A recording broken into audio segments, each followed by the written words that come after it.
Good afternoon, everyone, and thank you for joining us. We will start in a few minutes. I would like to ask everyone to put your phones on flight mode to avoid calls coming in and distracting the recording.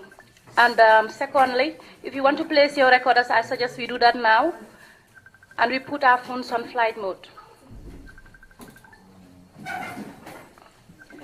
I have also asked yesterday that we should refrain from picking our speakers and microphones whilst the press conference is still on, because those who are covering live, it shows that people are actually picking their microphones while the press conference is still on. Okay, and we expect questions to come from journalists. And I would also like to ask that we remain seated until after the question and answer section in English. Then those who want to leave will be allowed to leave to avoid the distraction and so on. The going and coming, closing the door and opening also distracts us and also for the recording, purpose of recording. Thank you.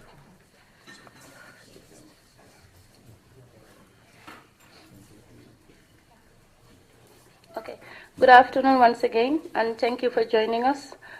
The coalition spokesperson, Honorable Halifa Sallah, will now give a statement. Thank you.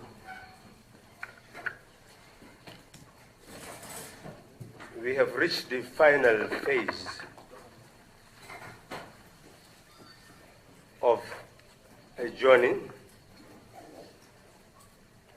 which started when then President-elect Barrow left Gambia with ECOWAS in preparation for his inauguration on the 19th of January. Ultimately, there was an impasse contest of legitimacy, which almost drove the country to the brink of war. But through the solidarity of ECOWAS, AU, the United Nations, ultimately, Jammeh left the shores of the Gambia, and President Barrow asserted his legitimacy to be the president of the Gambia. He informed me 2 days ago that on Thursday he would be here, but would not want it to be announced because he had to also thank those people who have actually contributed to the settlement of the political dispute in the Gambia in peace, consult with them before making his way back to the country. He called me last night and indicated that he has finally decided to be here 4 o'clock tomorrow.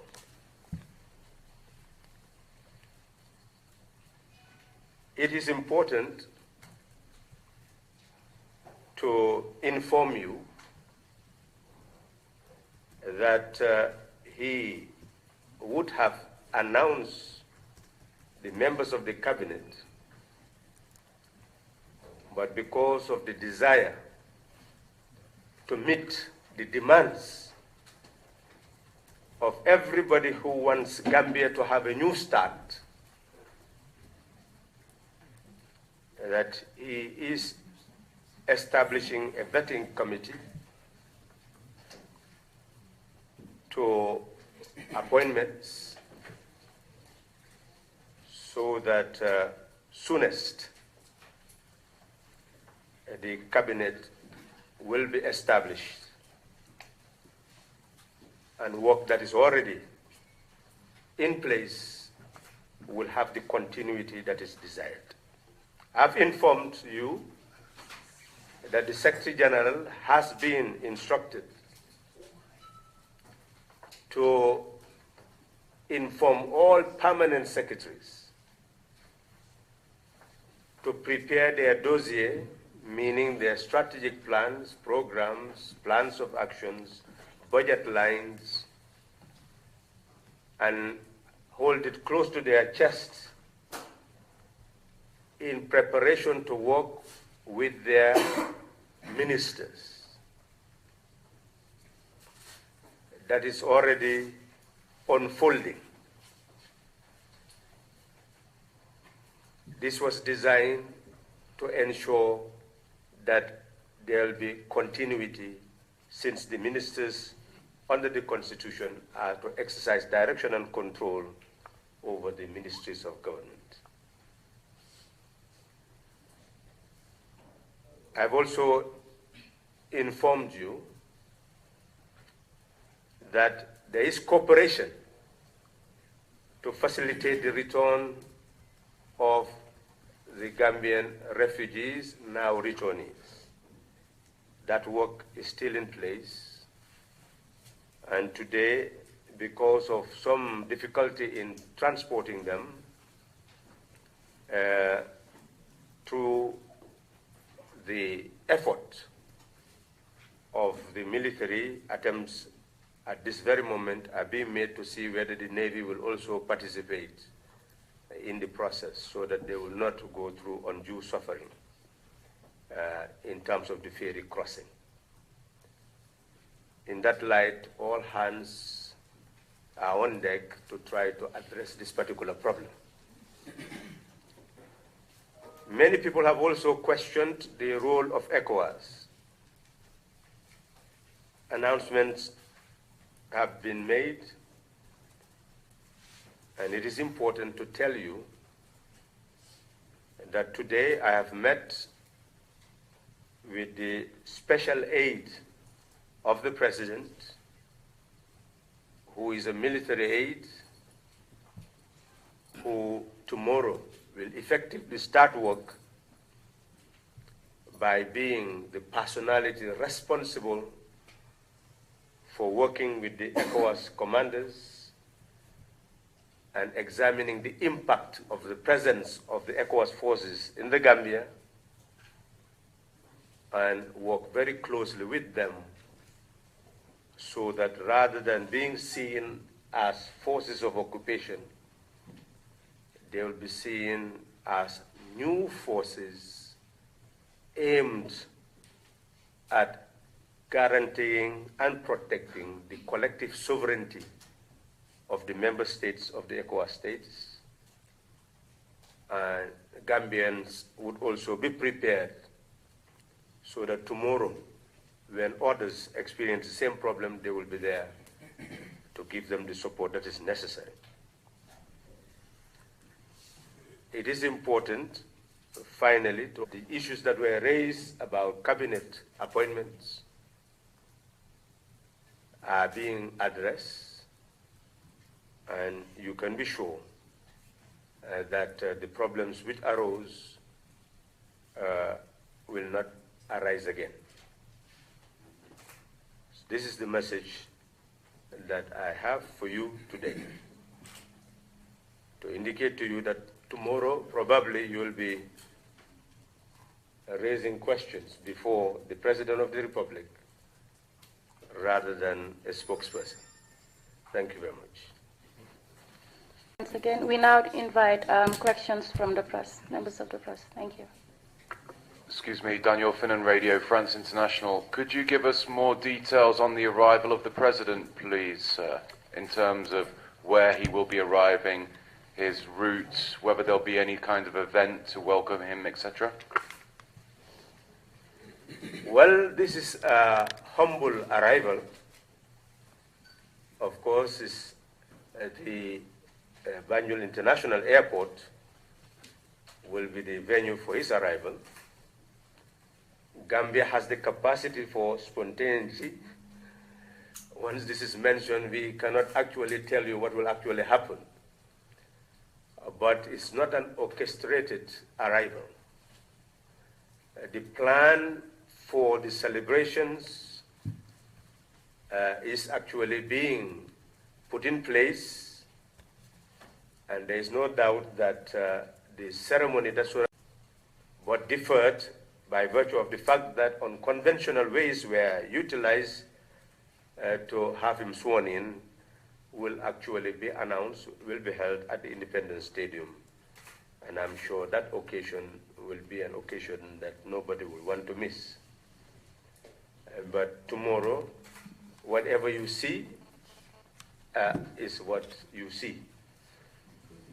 Anything is possible, even though we are advising the supporters of the coalition to try their best to not disrupt the traffic to the best of their ability, and at least to be in good behavior and not to engage in anything that would not be seen to defend the integrity of the nation and the respect that we are known for lives and properties in the country.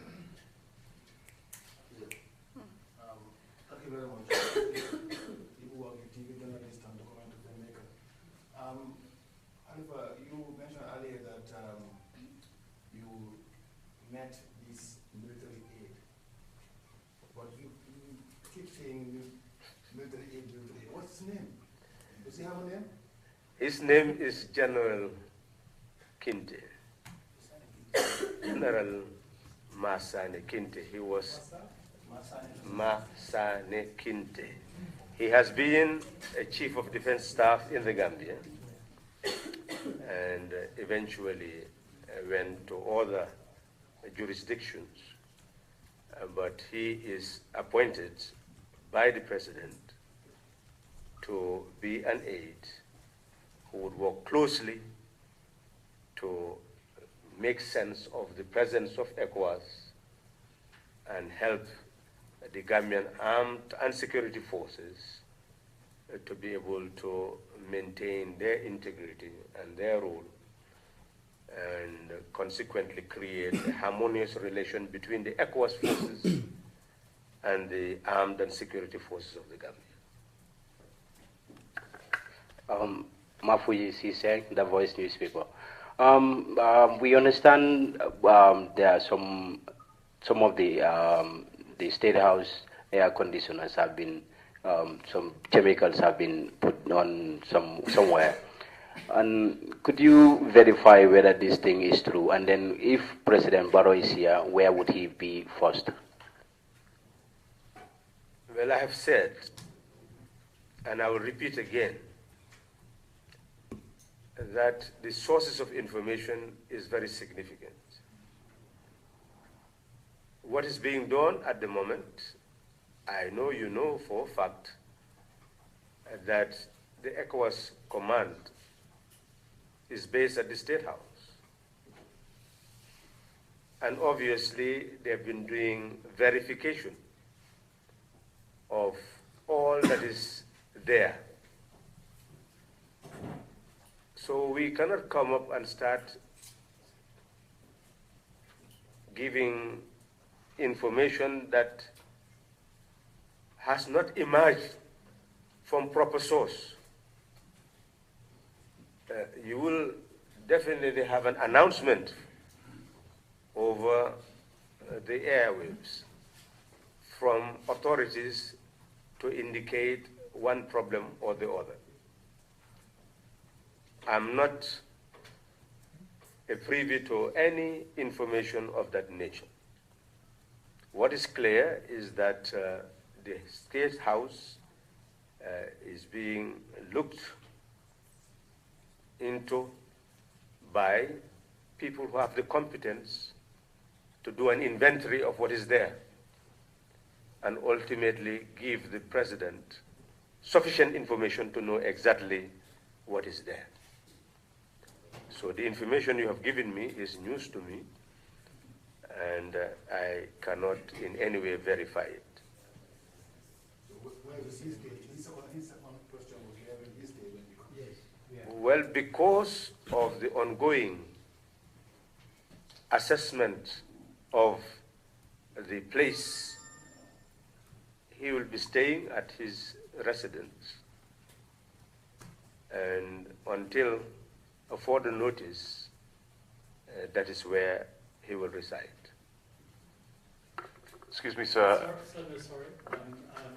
Johannes Dietrich from Swiss newspaper. I believe I was told that the former Interior Minister Usman Sonko has applied for asylum in Switzerland. First of all, do you have any idea why he split from the president, the former president, sorry, and what would happen to him if he came back to the country? Well, Gambia is a changed country. I believe if you look at the manifesto of the coalition, what it has said that every Gambian is free to return. And that those ultimately who have cases against them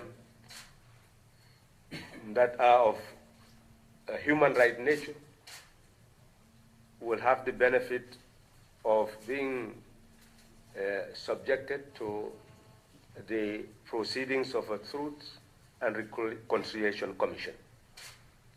That is the position of the government at the moment. So people are free to return. What was that was the first part of the question. What was the actual reason? Should any individual in the future be considered to have done something of a human rights nature, which certain victims decide to pursue, that such people will have the benefit of appearing before a Truth and Reconciliation Commission to have those concerns addressed. Thank you very much. I'm Keba Jefong from Foreign Newspaper. I just want to know, you mentioned about the cabinet being, taken care of, I just want you to focus on Madam Tambajan's appointment. Is this part of the issue that has been taken care of, and how would you tell? Well, I believe people have raised, and I said here, the president is looking into the matter. I'm sure no matter what happened, whoever is concerned will come back to the press and indicate how the matter has actually been handled. What is important is precisely what I've said, that the president has decided to look into the matter, and obviously we will report back to the public. Okay, so there was no steps taken, because I just learned that some people were saying, the age is verified that he's 63. That's why I'm asking. So, but further to that, is there any other cabinet name being released so far? When you talked about verification, I'm simply saying that there's a big debate, and I'm sure if you go to Madam Tambajan, General Tambajan, she'll be able to clarify the issue to your satisfaction. In terms of cabinet appointment, no. I'm sure the president will be acting very soon, and it will be done in a very concerted manner, so that we do not have the type of problem we experience. Yes, Minister Sala, prior to the arrival of the ECOMIG forces here in the Gambia, specifically at the State House, eyewitnesses saw dozens of people removing stuffs from the State House, stuffs like chairs and other important things, like. Excuse me, are you a journalist? Yes. You're a journalist, okay. I just want to make sure. Yeah, Did you pronounce his name and what company? I'm sorry about that. Alajuman, Standard newspaper. Also, an eyewitness told me that he saw two soldiers that were busy painting and changing the number plate of a government vehicle. So I'm not sure whether this information reaches you. What is your take on this? Have you heard any of this? Well, 2 soldiers painting vehicles. That's not news. We don't know who the soldiers are. We don't know the number of the vehicles. What we have said here is very clear, that you have a functioning law enforcement institution. There has not been a breakdown of institutions. The Secretary General of Police is still there. The police still exists. So anybody who sees any crime being committed, or you suspect that crime is committed, you have every right to inform the police, and I'm sure those vehicles will be apprehended, those individuals will be apprehended. So that is the situation. Anytime anybody sees anything of that nature, well, take the initiative to call any police officer and indicate that this is happening. So you are confirming that there have been no reports of looting? Well, I don't know what you mean, whether I'm confirming that there is no looting. I'm simply saying that you need, maybe the Inspector General of Police will appear before you. I'm sure when General Kinte is having his press conference, he'll be accompanied by the security chiefs. You can ask those questions to them. I'm simply advising you that if you say anything of that nature, call a police officer and report.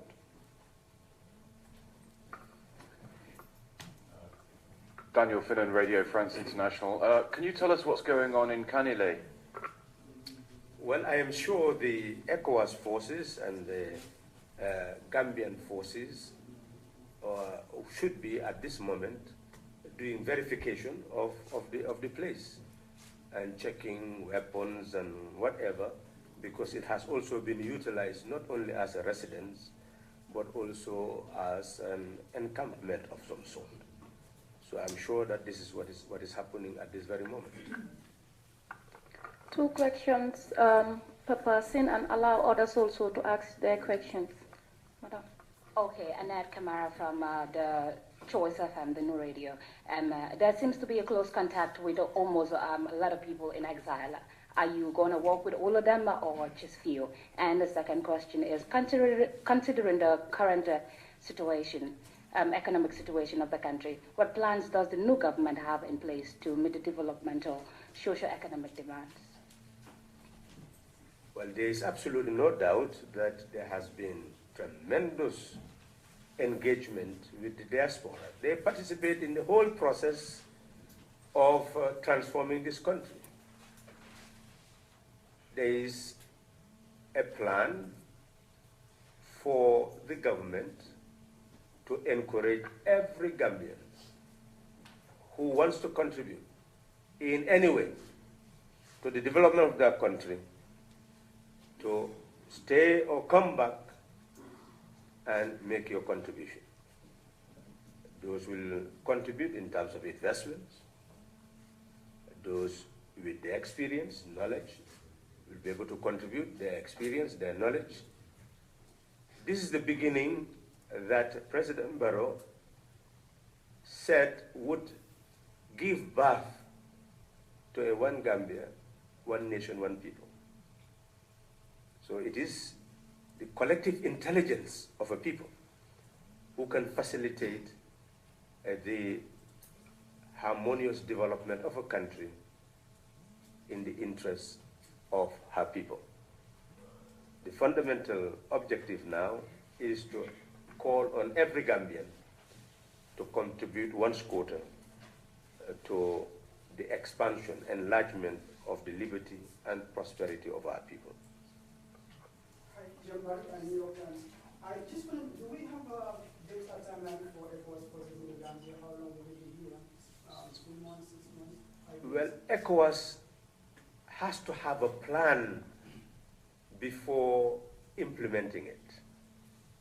And plans must be time-bound because you are talking about resources, human and material, as well as financial. So in that sense, something concrete must be planned. But I've just told you that General Masane Kinte is appointed as an aide to the president to work precisely with ECOWAS to constantly evaluate the impact of their presence in the country and look at the situation of the armed forces and examine their capacities and be able to advise the government on what should be the basis of the ECOWAS mandate in terms of time, in terms of duties. So in a sense, ECOWAS will have its own plan, but it must dovetail to the plan of the government. Lorraine Malmore, Irish Times and RTE. I'm just wondering, in relation to Karalai, you said that it might be used as an encampment of a sort. Can you specify what you mean? No, it's not, it might. It's not saying it might be used as, it is being used, it was being used as an encampment. It was not just the residence of ex-President Jammeh, it was also a military encampment. So this is why I am saying at this material moment, the ECOWAS forces and the Gambian forces combined are looking at the place, assessing what is there.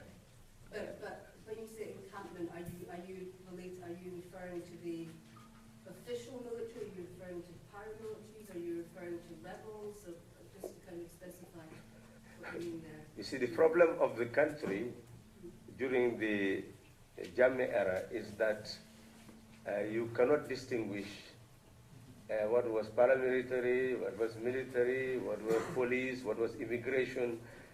Every force belonged to, nothing was demarcated. So this is precisely what.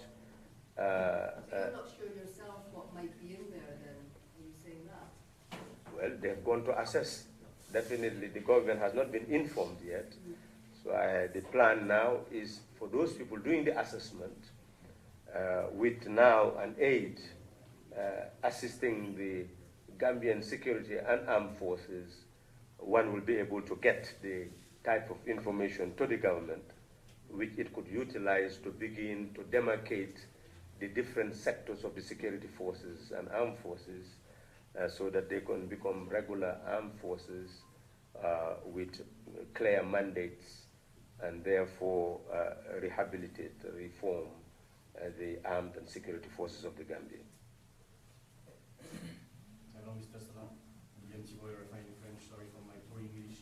And the time for tomorrow, do you know if the president come back in Banjul with a state plane?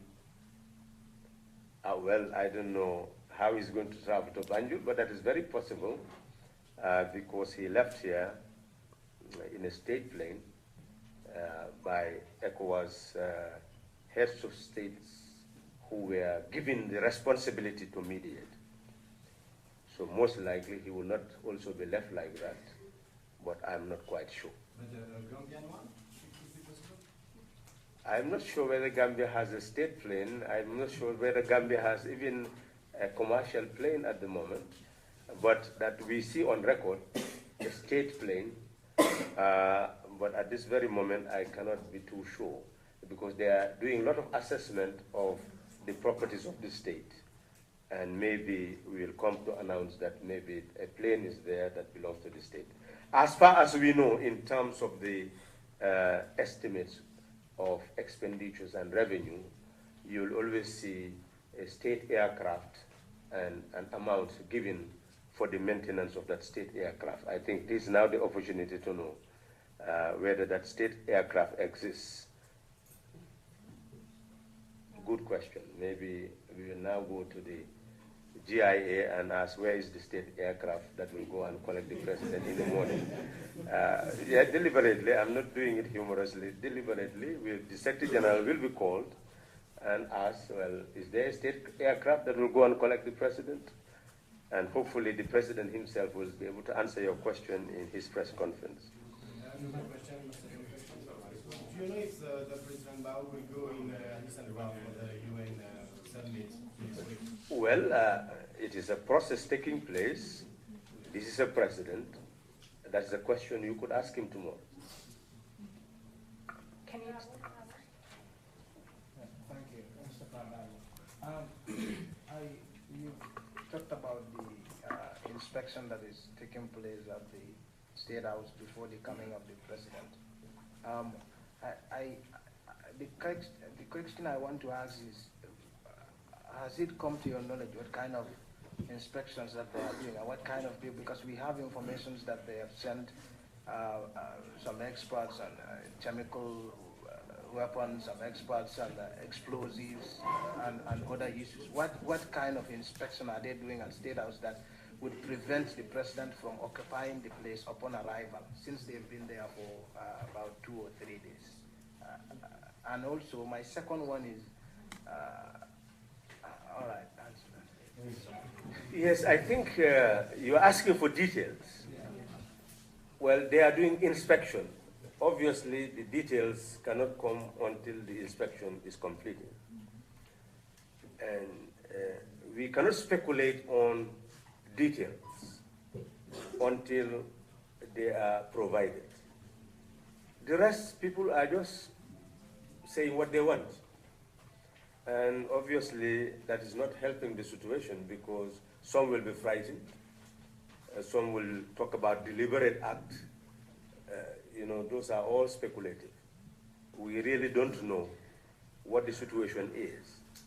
But the reality is that these forces, ECOWAS forces, Gambian forces, are actually doing an inventory of what is happening in all places where there had been some form of military encampment. And they will come up with the details and the records to provide to the President of the Republic, and the ECOWAS forces will have details to also provide to ECOWAS. There is absolutely no doubt that there will be joint actions and joint reports on such matters. You keep mentioning this press conference tomorrow. Can you give us any more details about his arrival, what we can expect, and when and where this press conference might be? Well, I'm just expecting that when he touches down, well, clearly he will not just move like that without talking to journalists who have spent so much time in the Gambia, just waiting for him to arrive. And every day asking me by phone, when will he be here? So I believe that we'll do our best to convey that to him, that patiently journalists have been here waiting for him to know what he has to say on the way forward. Okay, my name is Sarah Kamara from Star FM Radio. Presently, your relationship with the media is very cordial. Is this trend going to continue after the dust have settled, even with the private newspapers and radio stations? Well, it has already been said, and it is part of the manifesto of the coalition, that there will in fact be a Freedom of Information Act. That the desire is to expand the right to freedom of expression and freedom of the media. And freedom of expression and freedom of the media are linked, because the media is nothing but instruments, mechanism for the amplification of the voices of the people. So you cannot talk about freedom of expression without also expanding the freedom of the media. So we do expect that the freedom that was won by the media during the campaign, you know, the media decided to liberate itself during the campaign when it overwhelmed the ruling party, and it could no longer control the situation. It no longer predict what could happen. It had no time for the media anymore. And consequently, that liberation continued with the declaration of victory. And as a result of that declaration, we can say the media is free forever. I am Musa Sane from The Voice newspaper. Honorable Khalifa, you did say that the coalition government is not backed by any form of legislation at this moment. Have you addressed that issue? I need clarification on that, please. I don't know whether I am well understood. President Barrow is now the president of the Gambia and commander-in-chief of the armed forces. And you have seen all forces, even today, you know that the state of emergency has been lifted. And the Speaker of the National Assembly called me today that they are sending a letter to GRTS to show that they recognize the President of the Gambia and the National Assembly is ever willing to cooperate with his government in terms of legislation. So there is absolutely no doubt that the Constitution is very clear that the person who is declared elected shall assume office on the day of the expiration of the term of the incumbent. That is what has happened. That's why on the 19th, President Barrow became the President of the Republic. What I have said is that the Constitution requires elections to be held 3 months, within 3 months before the expiration of the term of the incumbent, so that there will be no vacancy in the office of president. What has happened in the Gambia is that there had never been change through the ballot box. Consequently, we do not even recognize the expiration of the term of an incumbent. We just know about the celebration or the inauguration ceremony to swear in the same president again. But now that we know that a person could win who is not the incumbent, since it has never happened, in all countries you will have an act that will deal with that transition where the incumbent remains in office as an outgoing president and the victor, the winner, will start to come into office as an incoming president. So there is no act defining, delineating those two boundaries to show what the right of an incoming president is. Because that incoming president should have a right in terms of residence, in terms of security, in terms of everything else. And it is because of the vacuum, the incoming president could not demand certain things as of right. So consequently, you have to coordinate with the incumbent who, almost like good action, gives you those rights rather than you being able to demand those rights. So if you have security, it is through the goodwill of the incumbent. If you have a place to stay, an office is the same. So this is what I'm talking about. So with the new government, obviously you will have an act of the National Assembly that will properly protect an incoming president. Second question, please. Second question, please. Yes, when you talk about the appointment of cabinet members, you did mention the issue of having representation of members of the coalition. And what chance does this give those who are not members of the coalition to be in the cabinet? Thank you. Well, I think you know that the coalition members constituted 7 political parties and 1 independent candidate. So clearly, out of cabinets of more than 20 ministries, well, clearly there is a large portion of that cabinet that could still be filled with people who, by virtue of their professional competence and capacity to deliver, would be appointed to handle those posts. I'm sure in the next few days that should become very clear. Thank you very much. My name is Abu Moruda. I work with the Foreign newspaper. You made mention about inventory. I just wanted to know whether it is this thing is applicable to all government institutions as well as parastatals. Thank you. Well, I know you know that this is not the overthrow of a government, but it's the assumption of office by an elected representative. So clearly, that is why the Secretary General has been asked to tell all permanent secretaries to prepare what should already be there. The strategic plans, the policies, the programs, the plans of action, the budget lines, so all should be there. So what we wish is for the permanent secretaries not to be caught by surprise, that they will be ready so that the ministers will go. It is the ministers who will now oversee, because they have power to exercise direction and control over the ministries.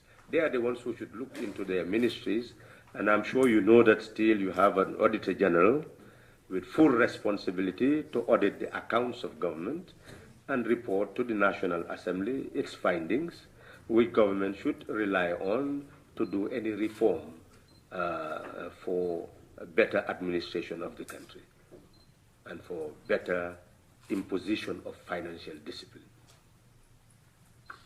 I am Abdulaisi from GR3 Radio. Mr. Saleh, yesterday you told us the President has been advised to constitute a vetting committee that is going to vet all cabinet appointees. I just want to know whether or what progress has been made with regards to that committee, because I've seen sources saying a committee has already vetted the Vice President designate. And my other question is, would cabinet ministers be required or be obliged to declare their assets before they assume office? Well, those are all issues that the public should continue to raise. They are going to be part and parcel of constitutional reform to ensure greater accountability and transparency. But the issue of vetting is an issue that we discussed here. And obviously, the fact that new cabinet appointments have not been announced is a clear indication that the President has actually taken into consideration the desire to have a government with integrity. And as long as your cabinet appointees are questioned, or the integrity of your, or the validity of the appointment of cabinet members continue to be on the fore, it is best for him to vet properly, and thus must establish an instrument to do that vetting. Now, whether somebody's appointment has been vetted or not, that is really not the issue at the moment. I am simply telling you what the President is doing to ensure that he comes up with cabinet ministers who are appointed on the basis of the qualification required by the Constitution of the Republic of the Gambia. Regarding the declaration of assets, it's not contained in any legal document in the Gambia. But for the issue of transparency, for the sake of transparency, would the coalition just do it for the public? Would the coalition advise cabinet appointees to do it for the public?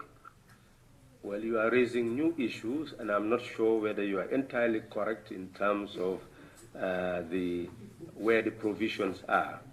What I'm simply saying is that in order to expand accountability and transparency, constitutional reforms towards that particular objective are likely to come during the mandate of the current President. Now, what is in place, that is precisely what the President will be considering and demand of cabinet ministers at this particular moment. I am sure that what is being done on the ground now to consolidate the constitutional requirements so that appointments would be made, and when appointed, those will deliver what they are supposed to deliver, will be very much evident in the next few days. And we are all going to be part of it because it's a national process. Yesterday we went through the Constitution together so that nobody will be in doubt as to what it says. That is the process that will continue. We'll go together to understand the instruments of our state, and that will guide the process, and journalists and media who under our Constitution would be required to hold the government accountable to the people will know the basis on which they should hold the government into account.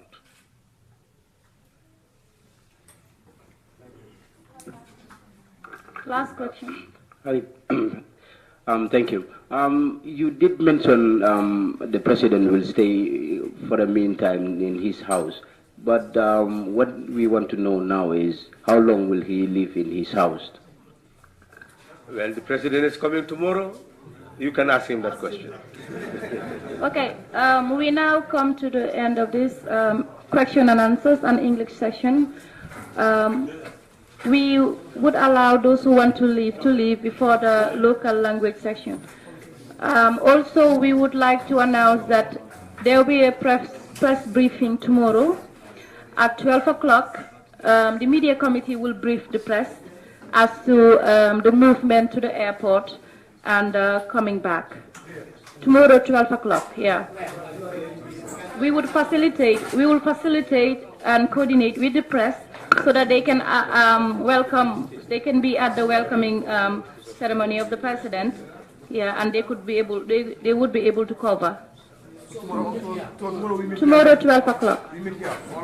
Yeah, thank you.